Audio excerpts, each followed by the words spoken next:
భారతదేశంలో ఇప్పటికీ ఉన్నాయి కులాలు. మీరు ఒక కమ్మవాళ్ళు క్రైస్తవుడిగా మారితే కమ్మవాళ్ళ ప్రదేశంలోనే జీవిస్తాడు, కానీ మెజారిటీ క్రైస్తవులు మాదిగలో మాలలో ఊరికి దూరంగా వాళ్ళ ఇళ్ళల్లో చర్చి కూడా ఉంటుంది, ఇళ్ళల్లో చర్చి కూడా ఉండదు. ఒక ఫ్యామిలీ మారితే ఇక్కడే ఉంటాడు, కానీ అక్కడికి పోయి వాళ్ళ ఇళ్ళల్లో అతనేం జీవించాడు. ఓకే, మొత్తం దేశమంతా చెప్తున్నాను నేను భారతదేశంలో కొన్ని వేల గ్రామాలు తిరిగాను.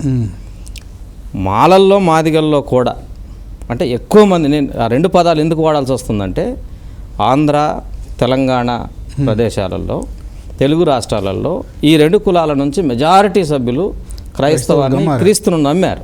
ఓకే, వాళ్ళల్లో కూడా రెండు కాలనీలు కానుంటే ఎవరి చర్చి వాళ్ళకు ఉంటుంది. ఓకే, వీళ్ళ చర్చి వాళ్ళకు ఉండదు, వాళ్ళ చర్చి వీళ్ళకు ఉండదు. ఎక్కడన్నా క్లబ్ ఉంటుంది, ఓకే, ఎక్కడన్నా క్లబ్ అవుతారు, ఒక 10 మంది అటు 10 మంది ఇటు పోతారు, కానీ ఎవరిది వాళ్ళకు ఉంటుంది. సమాధుల తోటలు సుప్రీంకోర్టుకు కూడా సమర్పించారు. తమిళనాడులో కేరళలో సమాధుల తోటలు కూడా ఎవరి వాళ్ళకే ఉంటాయి. ఈవెన్ క్రిస్టియన్ చర్చ్ డినామినేషన్స్ కూడా ఏ కులానికి ఆ కులం డినామినేషన్స్ కూడా ఉన్నాయి. అయ్యో, ఇది వాస్తవం. ఇక్కడ మేమేదో ఒక క్రైస్తవంలో కులం లేదు అని అంటే నీకు మతపరంగా లేకపోవచ్చేమో. ఓకే, జీవితంలో అనుభవంలో భౌగోళంలో కుల పునాదుల మీద పుట్టిన దేశం ఇది. అవును, కొన్ని వేల సంవత్సరాల నుంచి కులంతో అనుభవిస్తున్న దేశం ఇది. ఇక్కడే కాదు, కులం తెలియని దేశంలో కూడా కులం విస్తరించింది. నీకు అమెరికాలో వెళ్ళండి.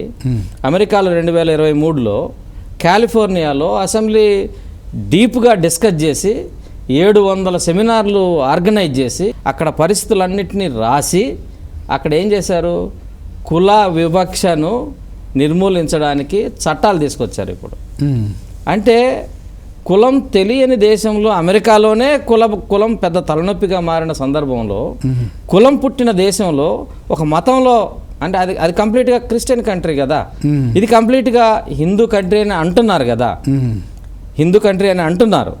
ఈ దేశంలో కులం లేకుండా ఎక్కడ పోయింది?